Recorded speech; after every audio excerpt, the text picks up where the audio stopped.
It's happening again. And again. And again.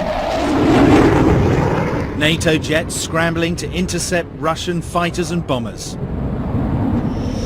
Denmark, Germany, Norway, Portugal, Turkey and the UK, plus neutral Finland and Sweden, remain on high alert after 4 probes into their airspace this week.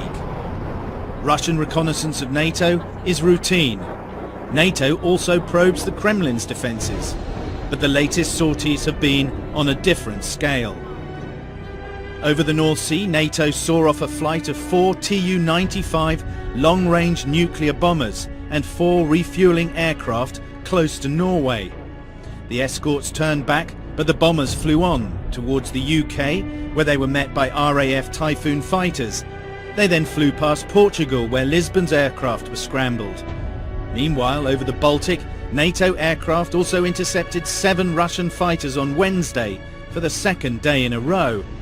And Turkey sent its air force to chase off 2 more Russian bombers, which approached from the Black Sea. NATO says there's been 100 incursions by Russia this year. That's a 3-fold increase on last year's total.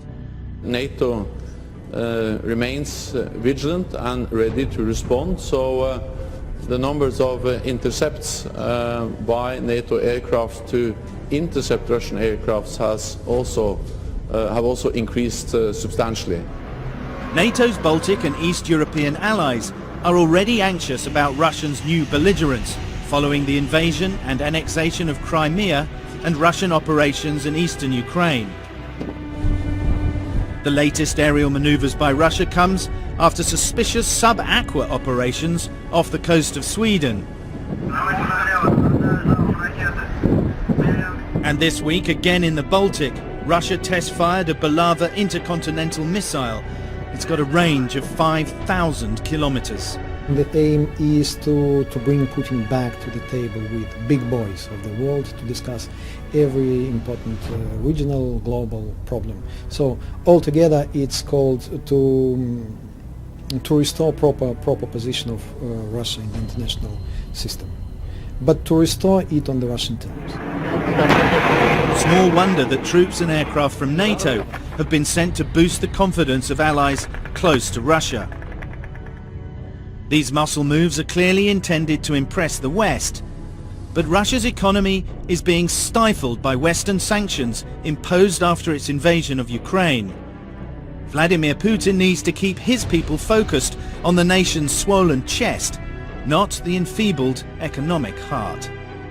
Very startling announcement from NATO today, Wolf, that they are concerned about some stepped up Russian air activity over European airspace where thousands of commercial airliners fly. Let me put up a map for a minute and just let's leave it up there and walk through what is happening between NATO and the Russians.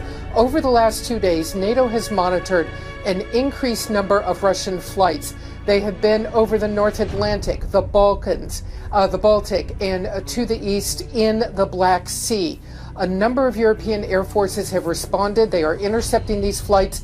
They are generally Russian Bear bombers with refueling aircraft in groups of 8. Now, here's the problem. They're not doing anything particularly illegal. They are not violating airspace. They are being intercepted. There has been no startling military move. But the problem, they are not filing flight plans, they are not using their transponders, and they are not in radio contact with civilian air traffic control over Europe. This is raising concerns. These civilian air traffic controllers, the commercial aircraft that fly all over the European continent, those air traffic controllers need to know what is out there, and the Russians are keeping silent. It can be a very dangerous situation. Russia has successfully test-fired a new intercontinental ballistic missile.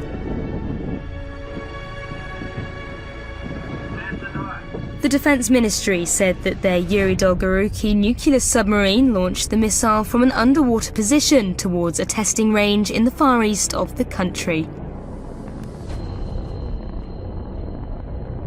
The 12-metre-long missile has undergone a number of tests and can deliver an impact 100 times the atomic blast that devastated Hiroshima in 1945. The missile weighs 36.8 tons and holds 6 to 10 nuclear warheads. The launch was key to confirming the capability of the missile.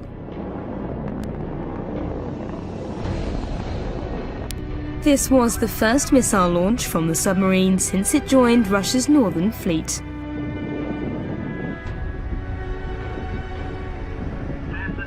It's like the days of the Cold War, an unusually high number of Russian warplanes flying near Europe. Officials say fighter jets and bombers like these may be putting commercial flights in danger. That's what they're saying. I want to show you what happened over in the map. When you see it on the continent, it's quite something to see, as one of our information specialists was just showing me. NATO reports that European countries intercepted more than 20 Russian aircraft over the past 2 days alone. They were traveling along these red lines that you see up here. See that thing? That's a long way. Officials say that the 2 Russian bombers kept going all the way to the coast of Portugal, all the way down here, and then made a loop back.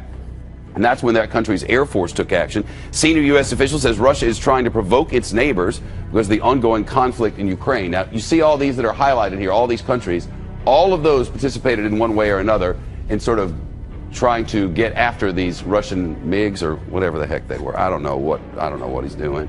I mean, he's probably going to go take another country. John Bussey is here from the Wall Street Journal, the assistant managing editor there.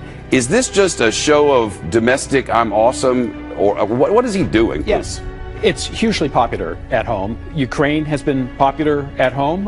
He needs to be sure to continue to bolster that popular support within Russia. He wants to be viewed as a strong man. He wants to show Western countries that might be participating in sanctions that there could be a price for those that are a little bit skittish of additional sanctions. Let me send a few bombers and fighter planes and refueling planes over European airspace, not into any country's airspace, but have them circle through Europe, as you were pointing out.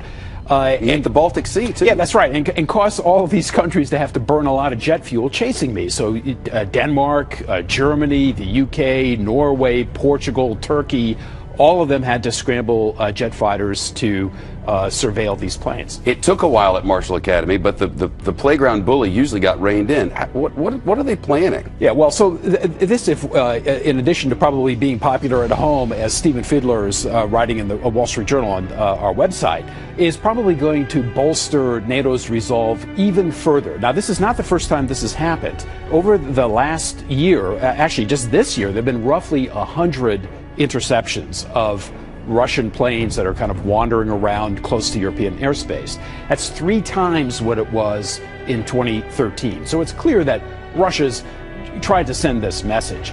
NATO is sending the message that it's going to create a spearhead force of about 1,000 troops. It's going to put it in Central Europe, in new NATO member countries, as kind of a tripwire. If Russia were to do something, you're going to encounter NATO forces, not just the armies of Latvia or Lithuania or Poland, and that would cause NATO's alliance to click into gear to protect that country. When we were reporting out of Crimea, the fear was some accident would happen and a war would begin. But that's not as serious as it is if you're over in NATO countries, because if an accident happens there and one nation engages, we're all in on this. Yeah, and you put your finger right on it, which is that Russia doesn't want to create a war with the West. But there could be a miscalculation. They're flying these planes over the last couple of days without transponders, without flight plans, intentionally. They don't want anybody to feel that they're beholden to anyone. But that could result, as you pointed out, there was concern about civilian aircraft. There could be an accident simply because a flight plan has not been filed. It's not like rebels might shoot a jet with 300 people on board. Oh, wait, that already happened. That's right. John Bussey, thank you. We'll look for that reporting at WSJ.com. One final question. Barbara Starr, our Pentagon correspondent, she reported earlier here in the Situation Room that these Russian military planes are flying over Europe right now in very disturbing ways. They're not using their transponders. They're not communicating air traffic control. This is a worry. What is going on? Well, there's a concern. I mean, Russian aggression is clear. They have clearly gone on a type of aggression, whether it be in Ukraine.